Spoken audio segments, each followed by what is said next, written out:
अमित शाह ने दिल्ली में बैठकर महाराष्ट्र की सियासत को हिला दिया है। क्या उद्धव ठाकरे और क्या शरद पवार अमित शाह के एक दाव से सभी के होश उड़ चुके हैं। सबसे बड़ी बात यह है कि कांग्रेस इस दाव में फंसती नजर आ रही है। आखिर क्या है अमित शाह का वो दाव, देखिए इस रिपोर्ट में। शाह के चक्रव्यूह से महाराष्ट्र में हलचल, शाह के कदम के आगे पस्त होगा विपक्ष। शाह के चक्रव्यूह का क्या होगा असर?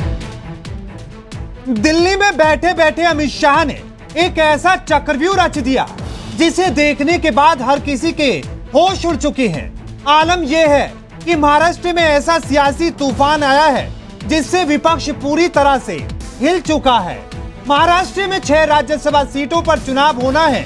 बीजेपी ने महाराष्ट्र में 3 उम्मीदवारों को उतारकर चुनाव को और भी ज्यादा रोचक बना दिया है।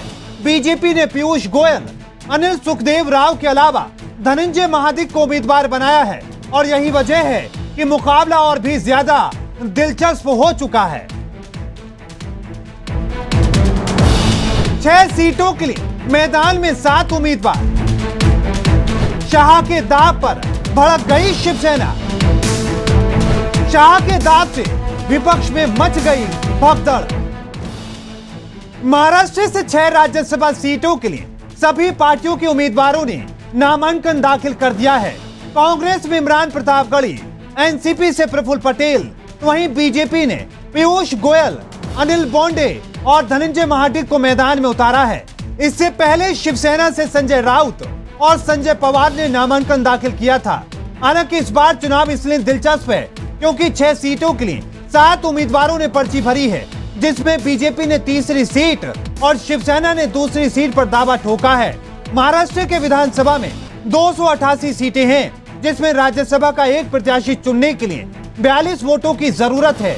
ऐसे में कांग्रेस का 1, एनसीपी का 1, शिवसेना के 2, वहीं बीजेपी के 3 सीटों के लिए नामांकन भरा है। उम्मीदवार भाजपा के नहीं है, भाजपा ने उम्मीदवार खड़े किए, लेकिन भाजपा की विचारधारा वाले लोग, दोनों लोग महाराष्ट्र में उम्मीदवार नहीं है।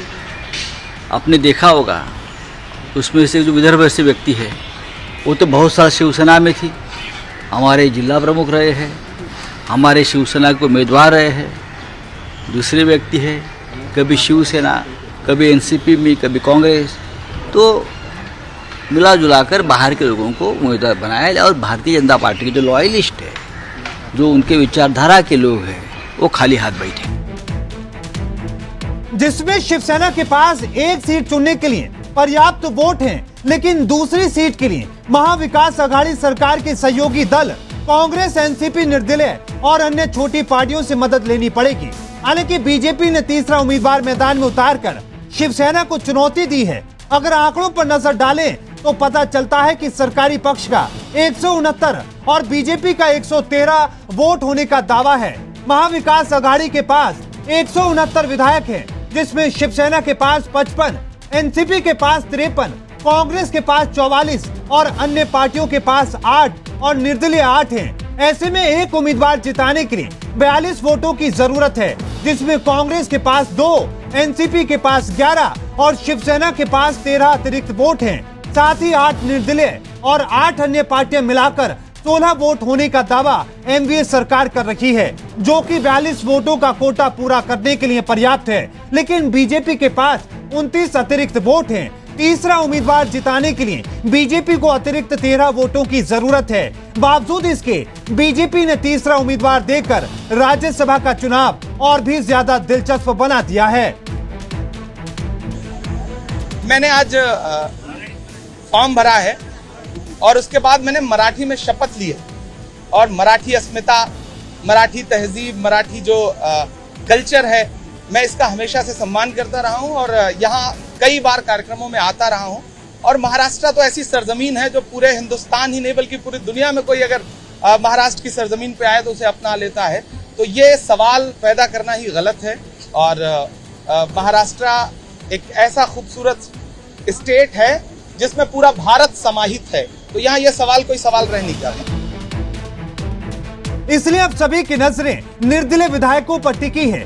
बीजेपी के तीसरी सीट के उम्मीदवार धनंजय महाडिक ने बताया कि पार्टी का विहिप निर्दलीय विधायकों पर लागू नहीं होता और आंकड़े जुटाने में बीजेपी माहिर है। साथ ही महाडिक ने दावा किया कि बीजेपी के तीनों उम्मीदवार जीत हासिल करेंगे। पर्ची भरने के बाद पीयूष गोयल ने शिवसेना पर निशाना साधा। गोयल ने कहा कि 2019 के चुनाव के बाद शिवसेना ने विश्वासघात किया था। राज्यसभा चुनाव में उन्हें मुंहतोड़ जवाब मिलेगा। अब देखना दिलचस्प होगा कि आखिर शाह का दाव कितना सफल हो पाता है। Bureau report R9 news.